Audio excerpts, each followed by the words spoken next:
Hello बच्चों, कैसे हैं आप। आई होप आप बिल्कुल मस्त होंगे, बिंदास होंगे और स्वस्थ होंगे। तो आज मैं कक्षा 4 रिमझिम की पुस्तक से आपको पाठ समझाने जा रही हूँ। जैसा सवाल वैसा जवाब। इस कहानी में आपको बहुत मज़ा आएगा कि किस तरह कोई प्रश्न करता है और उसी तरह के जवाब बीरबल जी देते हैं। तो पाठ शुरू करने से पहले मैं कहना चाहूँगी, जो बच्चे पहली बार इस लिंक से जुड़े हैं, प्लीज़ वो मेरे चैनल को लाइक करें, शेयर करें, अधिक से अधिक शेयर करें, जिससे आपके दोस्त भी फ़ायदा उठा सकें, और सब्सक्राइब करें, जिससे आपको समय समय पर हिंदी विषय संबंधी जानकारी मिलती रहे। तो बच्चों, तैयार हो जाइए जैसा सवाल वैसा जवाब जानने के लिए। बादशाह अकबर अपने मंत्री बीरबल को बहुत पसंद करते थे। बीरबल की बुद्धि के आगे बड़ों बड़ों की भी कुछ नहीं चल पाती थी। इसी कारण कुछ दरबारी बीरबल से बहुत जलते थे। ऐसा आमतौर पे होता है कि जिससे राजा खुश होंगे तो बाकी लोग उससे जलने लग जाते हैं। वह बीरबल को मुसीबत में फंसाने के तरीके सोचते रहते थे, और जब किसी की तारीफ होती है तो कुछ को जलन की भावना होती है, तो वो किसी न किसी रूप में उसे फंसाने की कोशिश करते हैं। अकबर के एक खास दरबारी ख्वाजा सरा को अपनी विद्या और बुद्धि पर बहुत अभिमान था। बीरबल को तो वे अपने सामने निरा बालक और मूर्ख समझते थे कि इसमें तो अक्ल ही नहीं है, लेकिन अपने ही मानने से तो कुछ होता नहीं। दरबार में बीरबल की ही तूती बोलती और ख्वाजा साहब की बात ऐसी लगती थी जैसे नकार खाने में तूती की आवाज़। ख्वाजा साहब की चलती तो वे बीरबल को हिंदुस्तान से निकलवा देते, लेकिन निकलवाते कैसे। यानी वो इतने से जलते थे, वो अपनी बातों के आगे उन्हें बच्चा समझते थे कि ये मूर्ख है, पर अपने समझने से क्या होता है, दुनिया जब समझे उस बात का डंका बजता है। और उस समय में बीरबल का बोलबाला था, तो ख्वाजा सरा की अगर चलती तो वो उन्हें देश से ही निकलवा देते, पर ऐसा हो नहीं सका।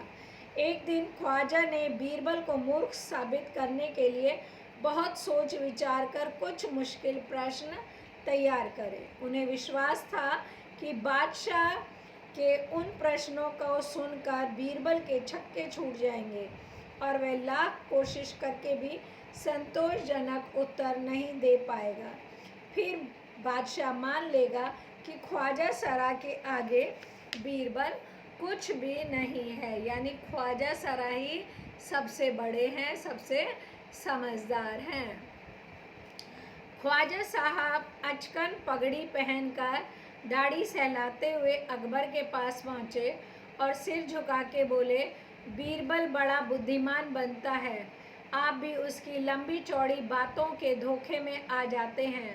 मैं चाहता हूँ कि आप मेरे 3 सवालों के जवाब पूछकर उसके दिमाग की गहराई नाप लें कि वो कितना समझदार बुद्धिमान है।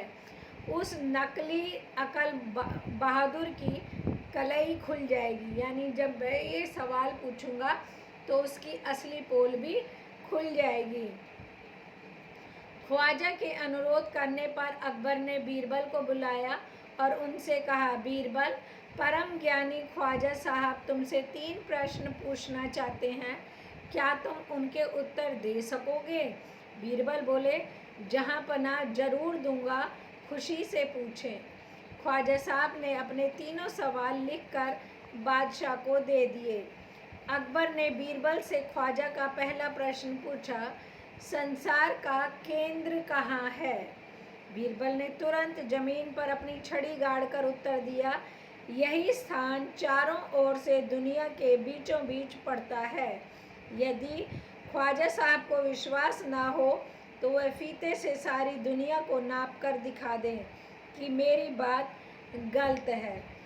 अकबर ने दूसरा प्रश्न किया, आकाश में कितने तारे हैं।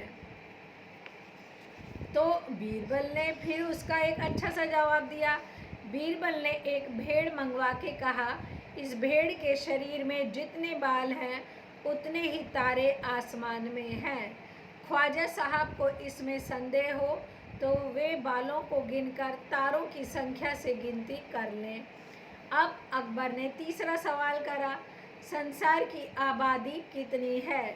बीरबल ने कहा, जहाँ पना संसार की आबादी पल पल घटती बढ़ती रहती है, क्योंकि हर पल लोगों का मरना जीना लगा ही रहता है।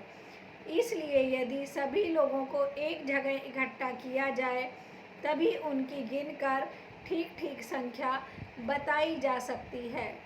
बादशाह तो बीरबल के उत्तरों से संतुष्ट हो गया, लेकिन ख्वाजा साहब नाक भौं सिकोड़ कर बोले, ऐसे गोलमाल जवाबों से काम नहीं चलेगा जनाब। बीरबल बोले, ऐसे सवालों के ऐसे ही जवाब होते हैं। पहले मेरे जवाबों को गलत साबित कीजिए, तब आगे बढ़िए। ख्वाजा सरा से फिर कुछ बोलते नहीं बना, यानी उन्हें अपनी बात का एहसास हो गया कि बीरबल से मैंने जो प्रश्न पूछे हैं उनका जवाब वास्तव में ऐसा ही है। तो जैसा सवाल वैसा जवाब। आई होप ये कहानी आपको बहुत अच्छी लगी होगी। एक बार आप पुनः इसे पढ़ें और समझें, आपको समझ में आ जाएगी। ओके बच्चों, बाय, टेक केयर।